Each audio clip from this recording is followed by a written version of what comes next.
What's up, everybody? I'm here back on this Volkswagen Beetle. It seems like the last couple of weeks I have not been able to get much done. Every time I try to do something, we need another couple extra parts, or something that we've ordered is on back order we haven't got yet. So it's been kind of slow. It doesn't seem like anything has really gotten done. So hopefully today I'm gonna get something big done, something good done. On the body right here, I have everything ready for the engine install, and a couple of weeks ago I was going to get the engine in. That was a big step. Obviously you can see I got all the panels in there, all the wires hidden. We got the engine harness right here. We got the wires sticking out for the fenders, the tail lights, all that. The problem was when I went to go put the engine in, I realized that the transmission mounts are totally broken. They're in two pieces. I can lift this up and down. So I had to get transmission mounts, which are right up here. Nice new ones. So that's why I didn't get to put the engine in last time. So today, hopefully I can get the engine in, get this thing jacked up, get the engine in, and get that squared away as much as I can. If I get that done, I will feel really good about where we are with the Volkswagen. So we will see how the day goes and how much we get all done.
Well, as you can see, the engine is in.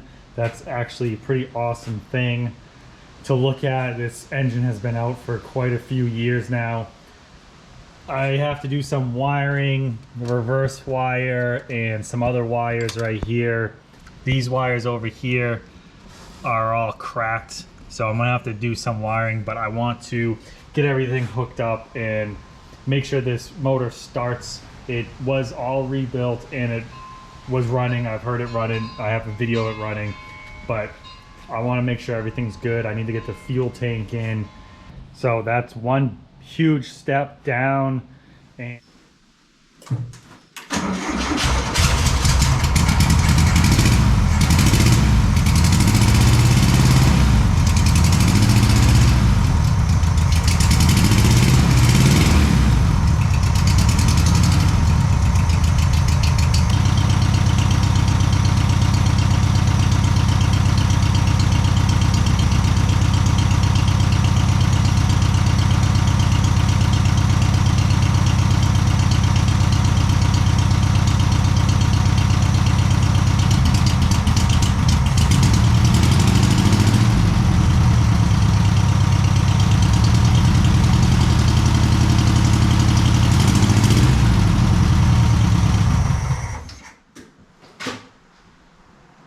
so now I can go around. I'm going to clean up this wiring. I threw all this wiring in there just to try to troubleshoot everything. So I'm going to clean up all the wiring, reroute everything the way that I'm supposed to. And at that point, I can probably get the trunk lid on and all that. So that's actually a good thing. It might need a little bit of tuning and all that stuff, but it does fire right up, starts, drives. Well, it doesn't drive because it has no brakes, but it does start up. Finishing up the gas lines and all that stuff. So if we go up to the front, I got a positive seal hose clamp kit coming and everything, so the gas tank's not in. Once that kit comes, then I'm going to finish up the gas tank, especially now that I know the engine runs.